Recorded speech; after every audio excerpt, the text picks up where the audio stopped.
নমস্কার, আমার চ্যানেলে সবাইকে আরও একবার অনেক স্বাগত জানাই। আশা করছি সকলেই খুব ভালো আছেন। বড়দেরকে আমার প্রণাম আর ছোটদেরকে আমার অনেকটা স্নেহ জানিয়ে শুরু করছি আজকের ব্লগটি। এখন সকাল 11টা মতন বাজে। এই যে আমার ভাইজি আর আমি মিলে গাছে কামরাঙা পাড়তে এসেছি। আসলে এই গাছটি আমাদের বাড়িরই গাছ। কামরাঙাগুলো মিষ্টি কামরাঙা।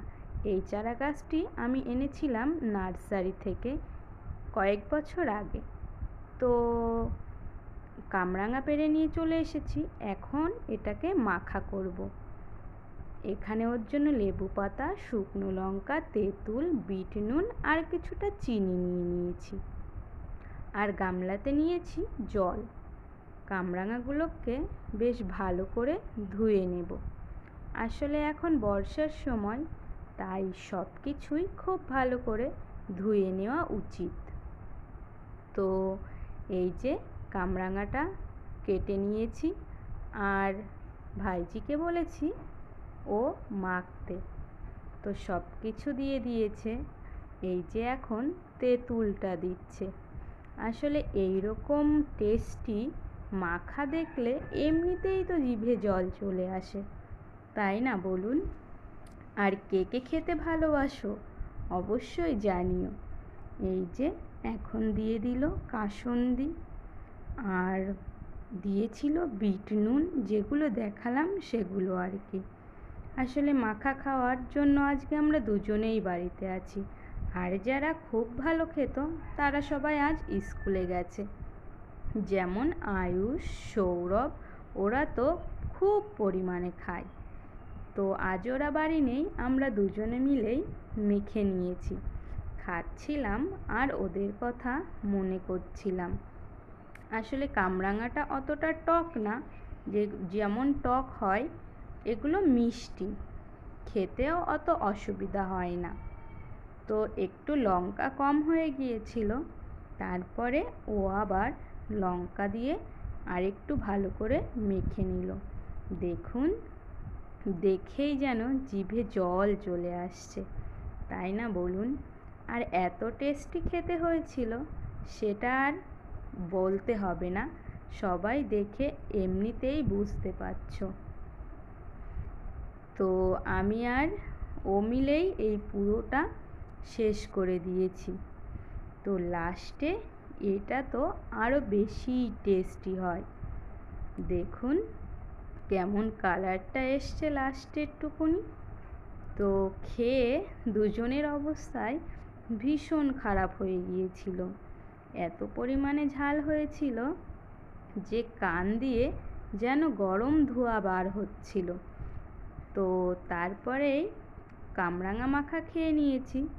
তারপরে মায়ের একটি বাসন ছিল, যেটি এই যে নিচে একটুখানি ছিদ্র হয়ে গেছে, এই জন্য ব্যবহার করতে পারে না মা।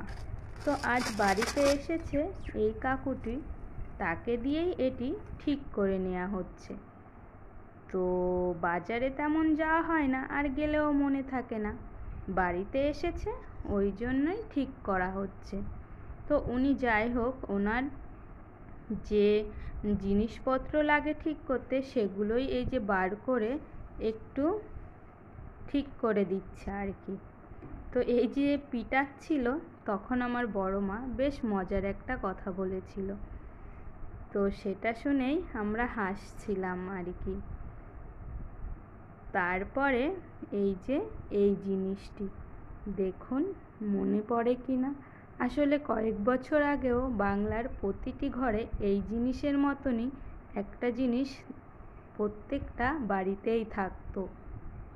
চার্জার লাইট এসে এখন আর সেগুলো হারিয়ে গেছে আধুনিকতার ছোঁয়াতে। দেখে আমার ঠিক সেই আমাদের বাড়িতেও ছিল ল্যাম্পটির কথা মনে পড়ে গেল, বা বাতি। তো এই যে এটা উনি জেলে নিচে একটু হিট দিয়ে দিচ্ছে আর কি, এটাতেই ওই ঝালাইটা হয়ে গেল।